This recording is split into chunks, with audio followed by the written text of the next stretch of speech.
IT-BT ಜನಕ್ಕೆ greater Bengaluru ಪ್ರಾಧಿಕಾರದಿಂದ ಈಗ ಶಾಕ್ ಒಂದು ಸಿಗ್ತಾ ಇದೆ. ಮುಂದಿನ ದಿನಗಳಲ್ಲಿ ಕಾರ್ ಪೂಲಿಂಗ್ ವ್ಯವಸ್ಥೆ ಜಾರಿಗೆ ಗ್ರೇಟರ್ ಬೆಂಗಳೂರು ಅಥಾರಿಟಿ ಪ್ಲಾನ್ನ ಮಾಡ್ಕೊಂಡಿದೆ. ನೋಡಿ, ಔಟರ್ ರಿಂಗ್ ರೋಡಲ್ಲಿ ಸಾಕಷ್ಟು ಐಟಿ-ಬಿಟಿ ಮಂದಿ ಓಡಾಡ್ತಾ ಇರ್ತಾರೆ.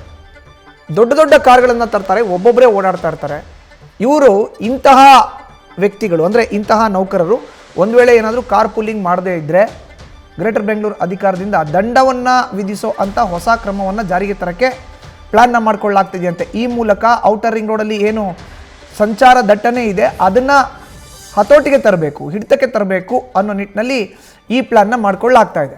ಅದು KR ಪುರಂನಿಂದ ಹಿಡಿದು ನೇರವಾಗಿ ಸಿಲ್ಕ್ ಬೋರ್ಡ್ ಜಂಕ್ಷನ್ ತನಕ ನೀವು ಔಟರ್ ರಿಂಗ್ ರೋಡಲ್ಲಿ ಓಡಾಡಿದ್ರೆ ಗೊತ್ತಾಗುತ್ತೆ. ಬೆಳ್ಳಂದೂರು, ಇಬ್ಬಲೂರು, ಸರ್ಜಾಪುರ ಜಂಕ್ಷನ್ನು, ಈ ಭಾಗದಲ್ಲಿ ಬೆಳ್ಳಂದೂರು, ಕಾಡ್ಬೀಸ್ನಹಳ್ಳಿ, ಈ ಭಾಗದಲ್ಲಿ ಅತ್ಯಂತ ಹೆಚ್ಚು ಐಟಿ-ಬಿಟಿ ಸೆಕ್ಟರ್ಸ್ ಇದೆ. ಒಂದು ವೇಳೆ ಏನಾದರೂ ನೀವು ದೊಡ್ಡ ದೊಡ್ಡ ಕಾರ್ಗಳನ್ನು ತೆಗೆದುಕೊಂಡು ಐಟಿ-ಬಿಟಿ ಉದ್ಯೋಗಿಗಳಾಗಿ ದೊಡ್ಡ ದೊಡ್ಡ ಕಾರ್ಗಳನ್ನು ತೆಗೆದುಕೊಂಡು ರಸ್ತೆಗೆ ಇಳಿದಿದ್ದೆ ಆದರೆ ಅಂಥವ್ರಿಗೆ ದಂಡವನ್ನು ಹಾಕಲಿಕ್ಕೆ GBA ಪ್ಲಾನ್ನ ಮಾಡ್ಕೊಳ್ತಾ ಇದೆ. ಹೆಚ್ಚಿನ ಮಾಹಿತಿ ನೀಡ್ತಾರೆ ನಮ್ಮ ಪ್ರತಿನಿಧಿ ಮಂಜುನಾಥ್. ಈಗ ದೂರವಾಣಿ ಸಂಪರ್ಕಕ್ಕೆ ಸಿಕ್ಕಿದ್ದಾರೆ. ಮಂಜುನಾಥ್, ಈಗ ಐಟಿ-ಬಿಟಿ ಜನಕ್ಕೆ ಶಾಕ್ ಕೊಡಲಿಕ್ಕೆ GBA ಅಧಿಕಾರಿಗಳು ಮುಂದಾಗಿರುವಂಥದ್ದು ಏನಂತೆ ಅವರ ಪ್ಲಾನ್? ಮಧುಸೂದನ್, ಏನು ಬೆಂಗಳೂರಿನಲ್ಲಿ ಅತಿ ಹೆಚ್ಚು ಟ್ರಾಫಿಕ್ ಆಗ್ತಾ ಇದೆ, ಇದು ದೇಶಾದ್ಯಂತ ಸಾಕಷ್ಟು ಚರ್ಚೆ ಆಗ್ತಿದೆ. ಇದಕ್ಕೆ ಕಡಿವಾಣ ಹಾಕ್ಬೇಕು ಅನ್ನೋ ನಿಟ್ಟಿನಲ್ಲಿ ಸಾಕಷ್ಟು ಸರ್ಕಸ್ ಅನ್ನ GBA ಅಧಿಕಾರಿಗಳು ಮಾಡ್ತಿರುವಂತದ್ದು. ಪ್ರಮುಖವಾಗಿ ನಿನ್ನೆ CS ನೇತೃತ್ವದ ಒಂದು ಸಭೆ ನಡೀತು. ಈ ಸಭೆಯಲ್ಲಿ GBA ಅಧಿಕಾರಿಗಳು, ಟ್ರಾಫಿಕ್ ಪೊಲೀಸರು ಸೇರಿದಂತೆ ಈ ಏನು ಬೆಂಗಳೂರಿನ ವಿವಿಧ ಇಲಾಖೆಗಳ ಒಂದು ಅಧಿಕಾರಿಗಳು ಕೂಡ ಭಾಗವಹಿಸಿದ್ರು. ಈ ಸಂದರ್ಭದಲ್ಲಿ ಬೆಂಗಳೂರಿನ ಟ್ರಾಫಿಕ್ ದಟ್ಟಣೆಗೆ ಏನು ಕ್ರಮಗಳನ್ನ ತೆಗೆದುಕೊಳ್ಬೇಕು ಅನ್ನೋದ್ರ ಬಗ್ಗೆ ಸಾಕಷ್ಟು ಚರ್ಚೆ ಆಯ್ತು.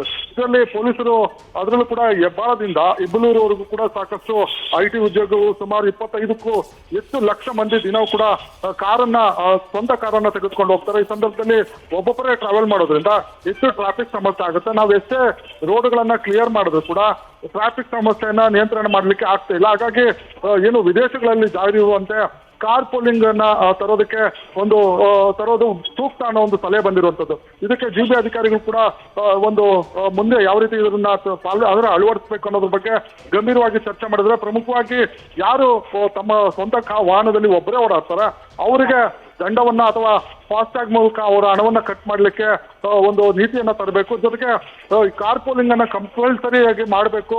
ಯಾಕಂದ್ರೆ ನೀವೇನು ನಿಮ್ಮ ಹಣವನ್ನ ನೀವು ಶೇರ್ ಮಾಡ್ತಾ ಇಲ್ಲ, ಕೇವಲ ಕಾರ್ ವಾಹನವನ್ನ ಮಾತ್ರ ಶೇರ್ ಮಾಡ್ತಾ ಇದ್ದೀರಾ. ಆ ಮುಖಾಂತರ ನಾವು ಬೆಂಗಳೂರಿನ ಟ್ರಾಫಿಕ್ ಅನ್ನ ಹತೋಟಿಗೆ ತರಬಹುದು ಅನ್ನೋದು GBA ಅಧಿಕಾರಿಗಳ ಸಲಹೆ ಆಗಿರುವಂತದ್ದು. ಬಹುಶಃ ಏನು 2026ರ ಒಂದು ವರ್ಷ ಏನಾಗುತ್ತೆ. ಈ ಸಂದರ್ಭದಲ್ಲಿ ಐಟಿ-ಬಿಟಿ ಉದ್ಯೋಗಗಳಿಗೆ ಶಾಕ್ ನೀಡಲಿಕ್ಕೆ ಈಗಾಗಲೇ GBA ಅಧಿಕಾರಿಗಳು ಅಡಿಪಾಯವನ್ನು ಹಾಕಿರುವಂತದ್ದು. ಈ ಸಂದರ್ಭದಲ್ಲಿ ಏನು ಸರ್ಕಾರದ ಮುಖ್ಯ ಕಾರ್ಯದರ್ಶಿ ಕೂಡ ಸಮ್ಮತಿಯನ್ನು ಸೂಚಿಸಿರುವಂತದ್ದು. ಪ್ರಮುಖವಾಗಿ ಈ ಭಾಗದಲ್ಲಿ ಬರುವಂತಹ ರಸ್ತೆಗಳಿಗೆ CCTVಯನ್ನು ಅಳವಡಿಸಬೇಕು, ಫಾಸ್ಟ್ಯಾಗ್ ಅನ್ನು ಅಳವಡಿಸಬೇಕು.